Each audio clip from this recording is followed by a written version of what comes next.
isso tem a ver com outro aspecto de campanha, que é o seguinte, cara. Eu acho que, apesar de, assim, boa parte ser usada da forma errada, com fake news e tal, eu considero que os opositores. Eu não sei.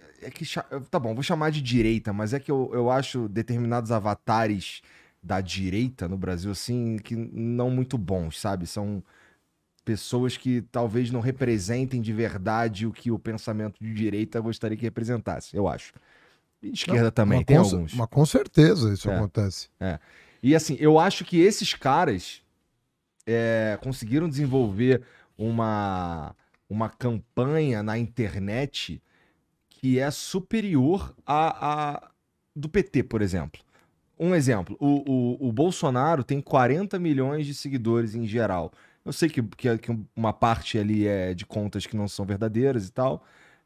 Enquanto o Lula tem 8 milhões, se eu não me engano, da última vez que eu chequei, tava por aí.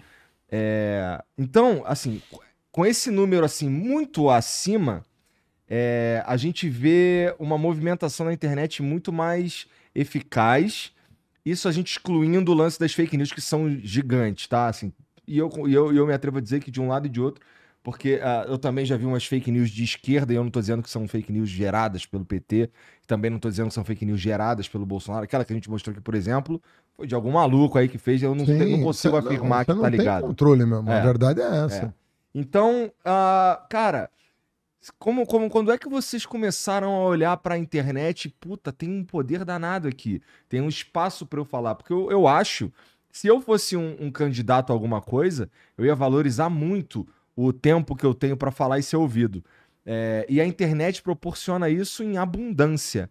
E eu acho que a estratégia do outro lado, da galera que é oposição à tua candidatura, por exemplo, eles são mais eficazes, cara. Eu acho. Vocês prestaram atenção nisso e estão tentando reverter? Tem alguma ideia Eu nesse acho que sentido? estamos, mas chegamos atrasados. Chegaram atrasados. Tranquilamente. A gente não tava atento para isso, na medida da urgência que isso exige, né? Uhum. Não estava. É, Acho que até hoje não está suficientemente atento, entendeu? Aham. A gente não tem o domínio ainda. Então estão aparecendo essas figuras interessantes, né? Que sabem mexer com isso, dominam as ferramentas e têm uma postura mais progressista. Ou vieram a ter uma postura mais progressista, Aham. porque tem muita gente que está mudando de opinião, o que também é saudável, saber que as pessoas estão formando um juízo crítico sobre as coisas, né? Então tem essas personalidades da internet, gente que tem muito seguidor, né? E de parte a parte, né? Você tem dos dois lados, gente que sabe mexer com os instrumentos, com as ferramentas, e que estão duelando em torno de valores, de princípios e tal. Então, eu acho que se hoje existe mais paridade do que em 2018, Não, lá não é por causa do PT.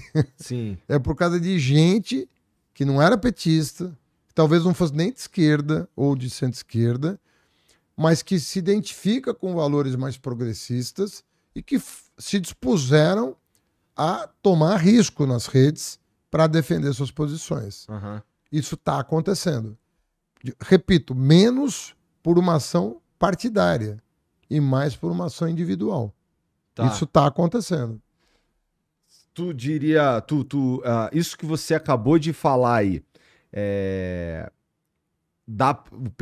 o PT, vamos pensar no PT como uma entidade, ou ele pode ouvir isso daí como uma crítica e, pô, presta atenção nisso. Eu espero que ouça, porque você pensa que a gente não se critica internamente? Sei Rapaz, lá. petista é tão crítico que não sobra para todo mundo, cara. Tem muita discussão interna.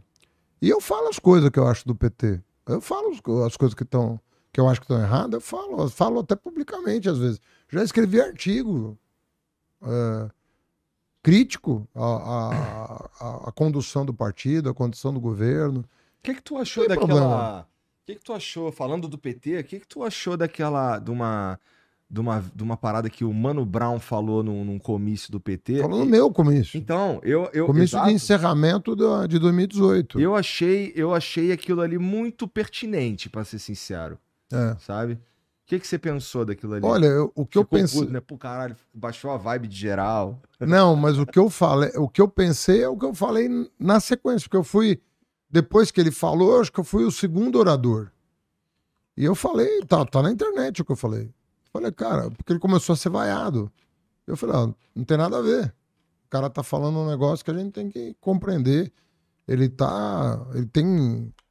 é um cara que se comunica com a base dele, ele mora no mesmo lugar, no mesmo bairro. Eu já visitei lá a turma do Racionais várias vezes. Você sabe que quando eu fui convidado para uma reunião com o Papa Francisco, né, com prefeitos do mundo todo, eu levei um disco dos Racionais pro Papa. Né? E... Talvez um dos maiores legados artísticos que São Paulo tem, né? Não, foi um acontecimento, né? Quando surgiram os Racionais, né? Quando eles surgiram como grupo e tal, foi um acontecimento. E eles têm um papel na cultura paulistana e hoje nacional e até internacional, né? É. Eu fiz uma live com o Emicida essa semana no meu Instagram, no Instagram dele. Eu procuro, na medida do meu tempo disponível, acompanhar os movimentos culturais, que a cultura sempre está 1 ou 2 passos ou mais na frente, né, do que está acontecendo. Por causa da sensibilidade, por causa do... O artista, ele tem uma sensibilidade diferente. É, né? Verdade.